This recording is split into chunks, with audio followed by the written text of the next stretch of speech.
Notre secours est dans le nom du Seigneur qui a fait le ciel et la terre. Suite et fin du règne d'Ézéchias. Un épisode qu'on avait déjà vu, là encore, je suis désolé, on n'invente rien de nouveau, mais ce que vous voulez que je vous dise, c'est une relecture de l'histoire. Ce qui est intéressant, c'est de voir les déplacements, et je pense que je vous en ai donné pas mal de déplacements. Mine de rien, on ne fait pas du surplace, hein. Mine de rien, on est en train de changer complètement le logiciel, la théologie politico-religieuse, pour préparer les temps nouveaux.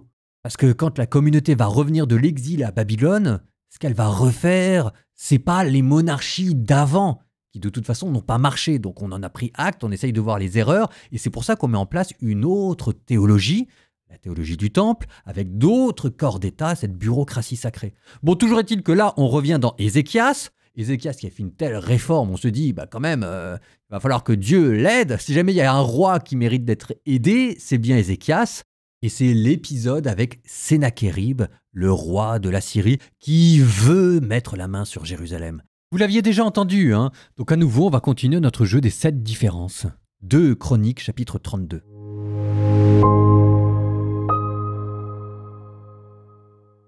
Après ces événements et ces actes de loyauté, Sennachérib, roi d'Assour, se mit en marche et entra en Juda.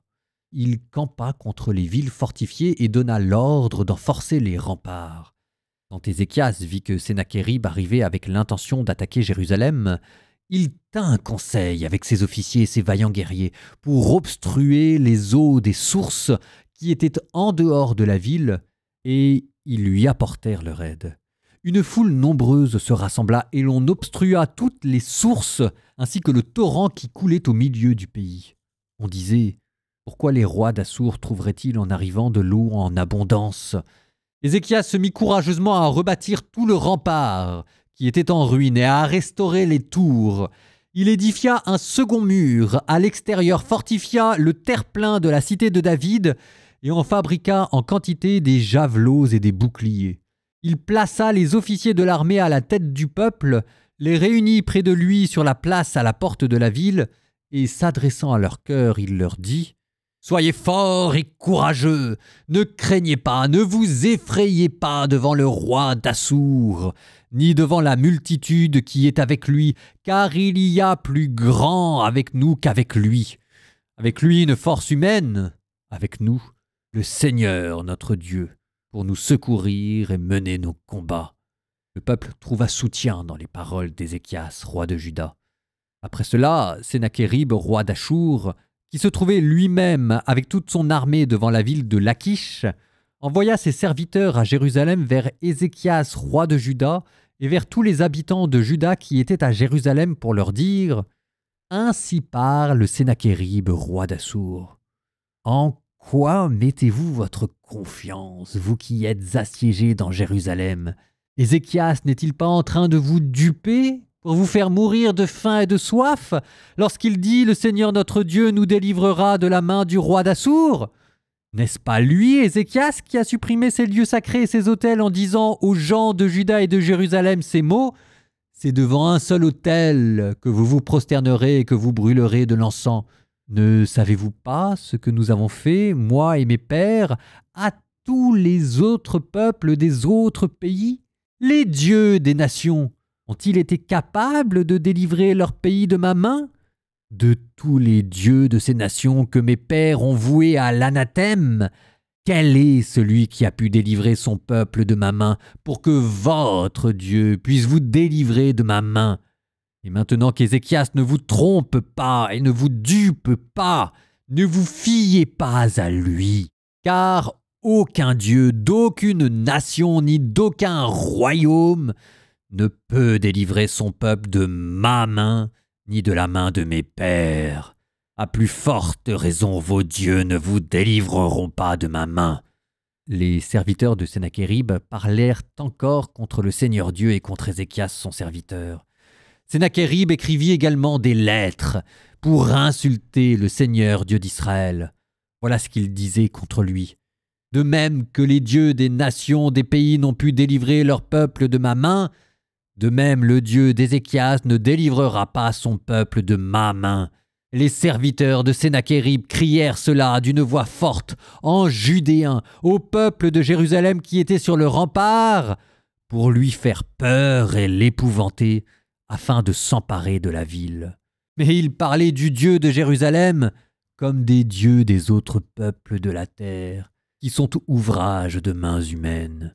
Dans cette situation, le roi Ézéchias et le prophète Isaïe, fils d'Amoz, se mirent en prière et supplièrent le ciel. Alors le Seigneur envoya un ange qui anéantit tous les vaillants guerriers, les chefs et les officiers dans le camp du roi d'Assour. Celui-ci retourna dans son pays, la honte au visage. Il entra dans la maison de son Dieu et quelques-uns de ses propres enfants le mirent à mort par l'épée. Ainsi le Seigneur sauva Ézéchias et les habitants de Jérusalem de la main de Sennachérib, roi d'Assour, et de la main de tous les ennemis. Il leur assura la tranquillité de tous côtés. Beaucoup de gens apportèrent à Jérusalem des offrandes pour le Seigneur et des riches présents à Ézéchias, roi de Juda. Désormais, son prestige grandit aux yeux de toutes les nations. En ces jours-là, Ézéchias fut atteint d'une maladie mortelle. Il pria le Seigneur qui lui parla et lui accorda un prodige. Mais Ézéchias ne répondit pas aux bienfaits reçus, car son cœur s'était enflé d'orgueil. Aussi la colère du Seigneur fut-elle sur lui, sur Juda et sur Jérusalem. Alors Ézéchias, dont le cœur était orgueilleux, s'humilia, et les habitants de Jérusalem avec lui. Et la colère du Seigneur ne vint pas sur eux pendant la vie d'Ézéchias. Ézéchias eut richesse et gloire, en très grande abondance. Il amassa des trésors, argent, or, pierres précieuses, aromates, boucliers et toutes sortes d'objets précieux. Il eut des entrepôts pour ses provisions de froment, de vin nouveau et d'huile fraîche, des étables pour toute espèce de bétail et des troupeaux pour ses parcs. Il se construisit des villes, il eut de nombreux troupeaux de petits et de gros bétail, car Dieu lui avait donné de très grands biens. C'est lui, Ézéchias, qui obstrua la sortie supérieure des eaux du Gihon et les détourna en bas vers l'ouest de la cité de David. Ézéchias réussit dans toutes ses entreprises, et même face aux ambassadeurs que les princes de Babylone lui envoyèrent afin de s'informer du prodige qui avait eu lieu dans le pays, c'est pour le mettre à l'épreuve que Dieu l'abandonna pour connaître le fond de son cœur. Le reste des actions d'Ézéchias, ce qu'il a fait avec fidélité, voilà ce qui est écrit dans la vision du prophète Isaïe, fils d'Amoz, et dans le livre des annales des rois de Juda et d'Israël. Ézéchias reposa avec ses pères, et on l'ensevelit dans la partie haute des tombeaux des fils de David. À sa mort, tous les gens de Juda et les habitants de Jérusalem lui rendirent hommage. Son fils Manassé régna à sa place.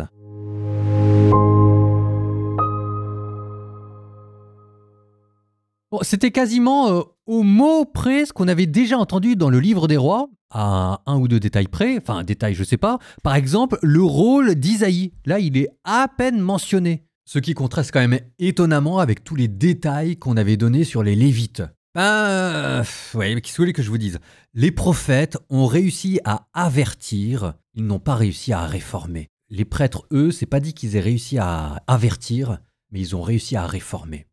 Ou pour le dire autrement, chez le chroniqueur, le moment prophétique n'est plus l'outil principal d'intervention divine. C'est le clergé et le temple qui ont pris ce rôle après l'exil. Et en fait, on relit l'histoire d'Israël pour montrer comment c'était déjà en embryon, déjà avant l'exil. Les prophètes, c'est dans le royaume du Nord qu'on en avait longuement parlé. Avec Élie, avec Élisée, il y en avait d'autres encore, peut-être un peu moins connus, mais c'était dans le livre des rois. Là, dans le royaume de Juda, qui a le temple, l'accès à la parole de Dieu se monnaie différemment. Et d'ailleurs, toujours pour aller dans ce sens-là, si l'histoire du royaume du Nord s'est modelée sur les prophètes, Élie, Élisée, c'est parce qu'il n'y avait pas de temple et donc on ne pouvait pas offrir de sacrifices, donc il n'y avait pas de grande figure de prêtre. Et on avait vu comment est-ce que Élie et Élisée avaient essayé de subvertir de l'intérieur le royaume du Nord pour, entre guillemets, reprendre le pouvoir et faire évoluer les choses. Bon, dans le royaume du Sud, il y a un temple. Donc, la notion de prophète est moins importante. On peut avoir des médiations avec Dieu qui sont forcément, dès le début, institutionnelles, avec le temple. Et c'est à partir de là qu'on essaye de l'intérieur de subvertir la situation pour reprendre le pouvoir. Dans les différences aussi, dans le livre des Chroniques, on insiste sur la fidélité d'Ézéchias et c'est ça ce qui lui vaut la protection de Dieu. 32 verset 1. Après ces actes de fidélité, Sennachérib monta. Si un peuple pose bien les choses, Dieu le bénit. C'est une question de bon sens. Et le bon sens, ça paye. Ça paye toujours le bon sens. En fait, c'est la seule chose qui paye.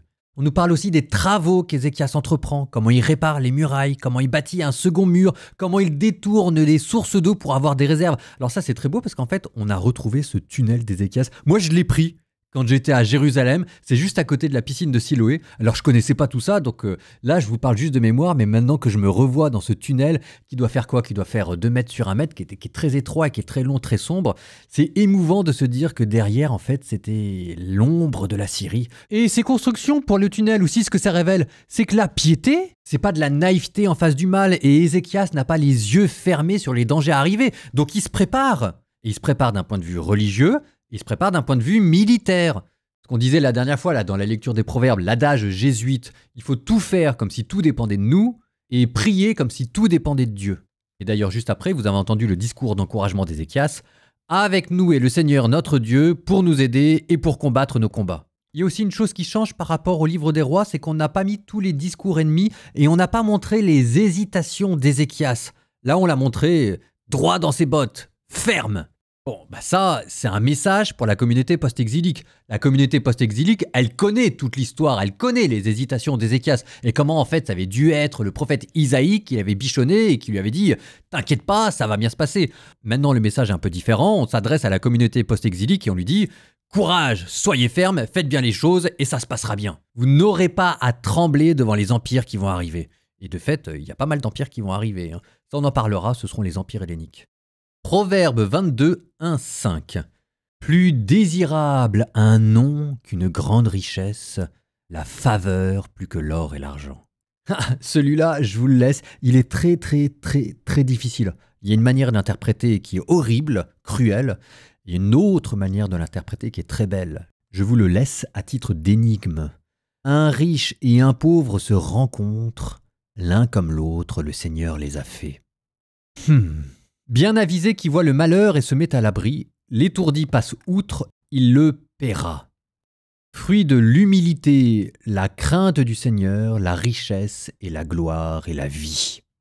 Épine et embûche sur le chemin du pervers, qui tient à la vie s'en écarte.